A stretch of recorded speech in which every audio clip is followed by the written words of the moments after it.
This boxing movie will emotionally destroy you, and you won't see it coming. What's up, everybody? So today I'm revisiting Million Dollar Baby. Came out in 2004, directed by Clint Eastwood, starring Clint Eastwood, as well as Hilary Swank and Morgan Freeman. It's also written by Paul Haggis, who later on went on to write Casino Royale, Daniel Craig's first outing as Bond. And it's based off of a collection of short stories called Rope Burn by FXO Toole. Now, at first, it starts off as a normal sports movie, a boxing movie in this case. You know, you have the aspiring fighter trying to get where she wants to be. In this case, Hilary Swank plays the girl boxer. She starts training, she gets some success, then something else happens. You know, so this is a movie that doesn't follow the normal 3-act structure. It actually has 4 acts. And that fourth act will just demolish you. And if it doesn't, you probably need to check to see if you're the world's first living heart donor. It's an incredible movie. However, it's not one of those movies that you can just rewatch on the regular. At least not for me. I have to mentally and emotionally prepare to watch this movie. The first 3 acts are incredibly watchable. You know, I love the filmmaking. I love the kind of dark, shadowy lighting that Clint Eastwood likes to have in his movies. I like the relationship that he has with Scrap, played by Morgan Freeman. It's this great back and forth. They argue like brothers over nonsensical things, like how many holes Scrap has in his socks, about the kind of bleach that Scrap uses to clean. You know, so Frankie is not only a trainer, but he is also a gym owner, a boxing gym owner. And Hilary Swank's character, Maggie, shows up one day and she wants to be a boxer, a professional boxer, and she wants Frankie to train her. And Frankie just says flat out at the beginning, I don't train girls. And he has going through his own issues with the sport and in his personal life. With the sport, he's training a heavyweight contender, and then right at the cusp of a heavyweight title fight that he's looking to negotiate, the fighter leaves him to join another manager and other fight camp. And so now he's left alone. The thing about Hilary Swank is that she is absolutely determined. I mean, this is, I think, one of those movies that probably entrepreneurs really love to go back to because it's that mindset of I will not give up no matter what. No matter how many times Frankie says no to her, no matter how many times he just walks past her, gives her zero encouragement, and actively tries to discourage her from being a fighter, it doesn't stop her. Until finally one day, you know, Frankie goes back to the gym late at night to see Scrap, and he hears somebody training in the training room, and Scrap says, oh, it's her birthday. And he finds out that this is all she has. And on her birthday, she's celebrating by training. And it's a great moment. That's one of the best scenes in the movie when she finally does get Frankie to agree to train her. She kind of just lets it all out. And, you know, the thesis of that scene from her perspective is that boxing is the only thing she ever felt good doing. And so he agrees to train her. He does.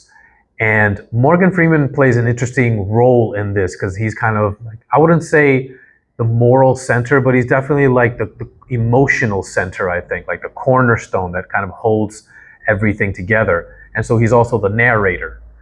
And the one criticism I kept hearing about this movie is that, oh, Morgan Freeman is just playing the same character that he played in Shawshank Redemption. The only similarity really is the fact that he's narrating it. That's it. The characters are completely different. The perspectives are completely different. So I don't buy into that particular criticism. I think it's kind of lazy criticism, to be honest. But Hilary Swank, just an absolute great performance. This won her second Oscar for Best Actress. She had won a couple of years before for Boys Don't Cry. And when this movie came out, it was like, I heard about it. I was like, oh, now she got that Oscar. Now she's working with heavyweights, she's working with Clint Eastwood, Morgan Freeman. And so I was really kind of happy because I've been following her career probably since The Next Karate Kid, which came out in the early 90s, and so little by little, I've been kind of like seeing the trajectory of her career, so after the initial first Oscar, it kind of looked like it might have been just a one-off as far as her career trajectory. But then seeing her do this movie a couple of years later, I was just very, very stoked. It's an absolutely amazing movie, but emotionally, it's just gonna hit you like a truck. I still remember going to the movie theater to watch this because there had been so much hype about the movie and the Oscar buzz and all of that. And so I was like, all right, let's check this out. It's Hilary Swank, Clint Eastwood, Morgan Freeman. This should be good. And I was loving it. There's nice moments of levity in it, but still has that nice sports edge to it, the way that only Clint Eastwood could actually talk about a sports movie as far as his movie making skills. And by the time it got to the fourth act, I'm just stunned. I can't believe it went in this direction. And then the ending happens. And I remember driving home. It was a 15-minute drive from the movie theater to my house. And I was just in absolute silence. I couldn't speak. I couldn't listen to music, nothing.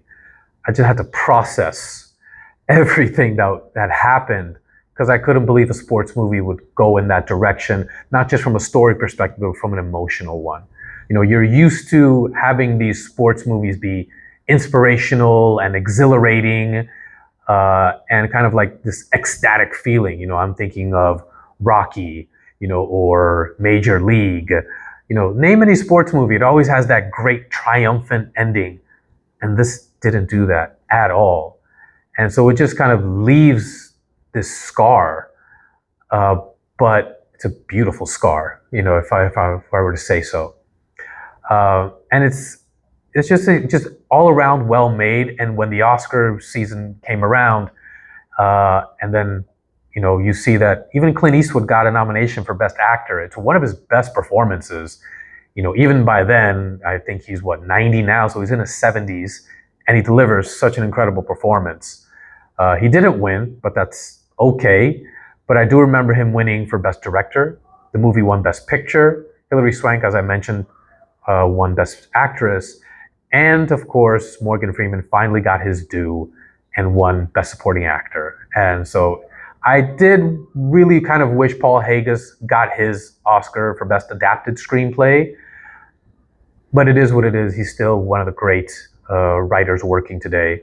And I think later on, he got a little something for the movie Crash. Either way, it's one of the great movies. Mentally and emotionally prepare yourself to watch this movie, even if you're watching it again.